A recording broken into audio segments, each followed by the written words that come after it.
भाजपा का आक्रामक तेवर गायब, बोलती बंद, मुंह खाली, क्या होगा अब अगला दांव। 2 नवंबर को गांधी मैदान में नीतीश कुमार के द्वारा भव्य आयोजन के बाद महागठबंधन की सरकार की जय जयकार हो रही है। यूपी के अभ्यर्थी को भी अब नीतीश बाबू पसंद है। यूपी मॉडल के सामने नीतीश मॉडल ने एक बार फिर अपनी जय जयकार बढ़ा दी है। बगल के राज्य भाजपा के बच्चे अब बिहार और महागठबंधन की जयकार करते हुए नजर आ रहे हैं। सियासत की यह कहानी एक बार फिर इतिहास में दर्ज हो चुकी है। तेजस्वी यादव ने भाजपा के उठाए सवाल पर खदेड़ दिया है। भाजपा पार्टी सदमे में है। बिहार में अपनी जीत दर्ज करने के लिए करे तो क्या करे। यूपी में नीतीश को हराने के लिए कौन सा दांव तैयार करे। भाजपा के बड़े से छोटे नेताओं के चेहरे पर मायूसी और जुबान पर खामोशी नजर आ रही है। जिस तेवर से, जिस आक्रामकता से भाजपा पार्टी के नेता हमले करते थे, निशाना साधते थे, देश में आवाज बुलंद करते थे, वे सब अब धीमी नजर आ रही है। पार्टी इस सोच में आ चुकी है कि क्या वास्तव में बिहार में भाजपा का सफाया इस चुनाव में हो जाएगा। इसलिए अब जब कोई मुद्दे नजर नहीं आ रहे हैं तो कुछ न कुछ कोशिशें की जा रही है। यह तो फलसफा है उतार और चढ़ाव का। एक सरकार उठती है और एक वक्त के बाद जब जनता उनके कामों से असंतुष्ट नजर आती है तो कितने बड़े दिग्गज क्यों ना हो, कुर्सी बचा नहीं पाते।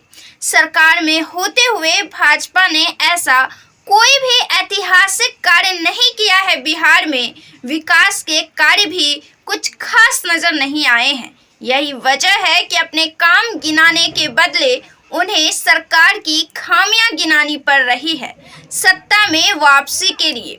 सम्राट चौधरी ने अपने ट्विटर अकाउंट से कहा है कि महागठबंधन के पास बिहार के विकास के लिए ना तो इच्छा शक्ति है, ना ही कोई विजन। इसलिए भाजपा को लाइए, हमारा बिहार बचाइए। अब कौन सुनेगा भाजपा की बातें। लाखों नौकरियां जिन्हें मिली है उनका वोट तो महागठबंधन की झोली में ही बरसेगा। सम्राट चौधरी इस ट्वीट के बाद मीडिया कर्मी से बचते हुए भी नजर आए। जहां पहले आक्रामक तेवर में सरकार पर हमले बोला करते थे, वहां केवल सवाल पूछकर आगे बढ़ गए। सवाल यह कि बिहार में विकास के लिए एम्स, एक्सप्रेस, एयरपोर्ट के लिए बिहार सरकार जमीन उपलब्ध नहीं करा रही है, फिर क्या कराएगी। किस लिए सीएम बने हुए हैं नीतीश कुमार।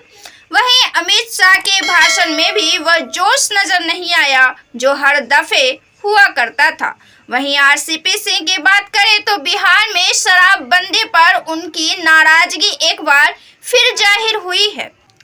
वे भी जहां तंज कटाक्ष और सरकार की असफलता पर जोर शोर से बयान देते थे, वे भी थोड़े धीमे बयानबाजी करते हुए नजर आए हैं। उन्होंने कहा है कि सरकार नौकरियां तो दे दी है, वेतन कहां से देगी। 25,000 करोड़ रुपए शराब बिक्री से आई होती तो बिहार के विकास के लिए कई काम हो सकते थे। बिहार के विकास पर सोचा जा सकता था। वैसे भी बिहार में यह घर घर तो बिकता ही है, इस पर कोई बंदी नहीं है, यह तो आप लोग सभी जानते हैं। नीतीश कुमार ने सही अर्थों में बिहार के लोगों को 11 गुना अधिक शराबी बनाने का काम किया है। 2005 में नीतीश कुमार ने बिहार की सत्ता संभाली थी, तब प्रदेश में केवल 987 दुकानें थी। लेकिन साल 2016 में जब प्रदेश में शराबबंदी हुई तो 11,000 से अधिक शराब की दुकानें हो गई थी।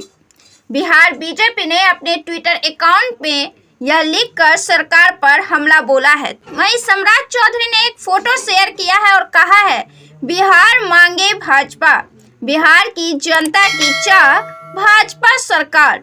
एक बार फिर से भाजपा की सरकार बिहार में वापस लाइए। सारी चीजों पे तेजस्वी यादव ने भी निशाना साधा है और कहा है कि गृह मंत्री अमित शाह जी झूठ व भ्रम फैलाने की बजाय यह बताएं कि अगर बिहार के जातीय सर्वे के आंकड़े गलत हैं तो केंद्र सरकार पूरे देश और सभी राज्यों में जातीय गणना कराकर अपने आंकड़े जारी क्यों नहीं करती है।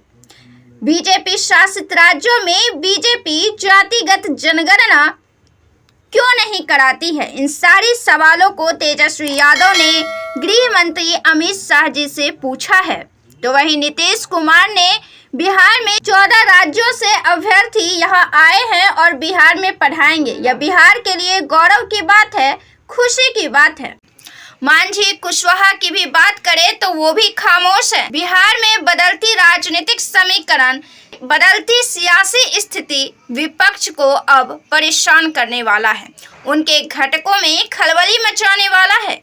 अब अमित शाह यह सवाल कर रहे हैं कि बिहार में भाजपा की सरकार लानी है या नहीं। जहां पहले इस बात पर शोर हुआ करते थे कि भाजपा की सरकार आएगी और जरूर आएगी, महागठबंधन का खाता तक नहीं खुलेगा।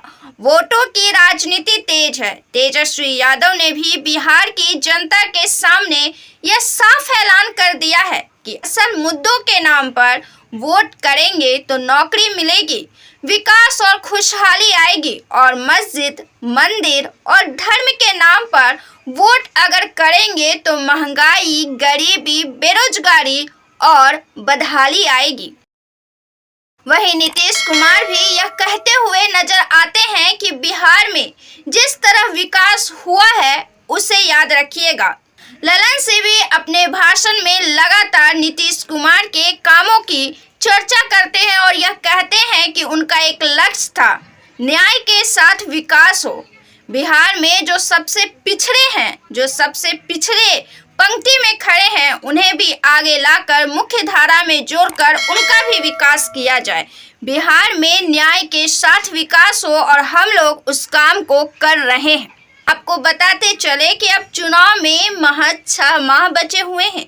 अब देखना यह है कि लोकसभा चुनाव में बाजी पलटने के लिए राजद ने जो दांव चल दिया है, भाजपा क्या उससे बाहर निकल पाएगी।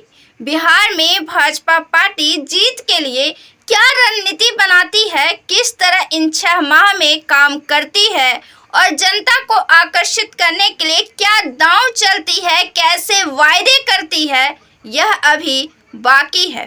तो वहीं यह भी कि मोदी नाम का मैजिक अब कितना काम करता है। महागठबंधन और एनडीए की सरकार के बारे में क्या सोचते हैं, अपनी राय हमारे साथ जरूर साझा करें। वीडियो को लाइक करें, शेयर करें, हमारे चैनल को सब्सक्राइब जरूर से कर लें।